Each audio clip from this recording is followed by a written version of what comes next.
नमस्कार, मैं हूं प्रियंका और आप देख रहे हैं राष्ट्रीय जगत विजन न्यूज। दुर्ग जिले में खाद्य एवं औषधि प्रशासन की टीम ने बिना लाइसेंस संचालित गुटखा फैक्ट्री में छापामार कार्रवाई कर 1.5 करोड़ से अधिक का माल जब्त किया। अधिकारियों ने गुटखा फैक्ट्री संचालक के खिलाफ जांच शुरू कर दी है।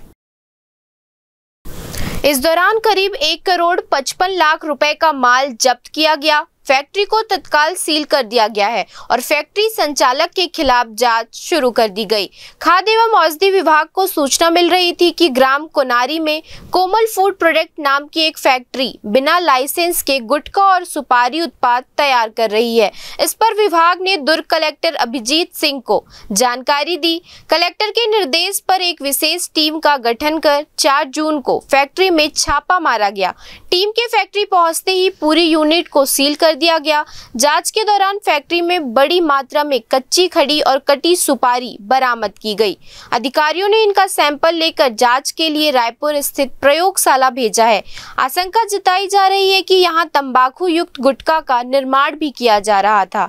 अधिकारियों ने कहा है कि रायपुर लैब से जांच रिपोर्ट आने के बाद आवश्यक कानूनी कार्रवाई की जाएगी। फिलहाल इस खबर में इतना ही। देश प्रदेश की खबरों से अपडेटेड रहने के लिए हमारे चैनल को सब्सक्राइब करें। नए खबरों के नोटिफिकेशन के लिए बेल आइकॉन जरूर दबाएं। नमस्कार।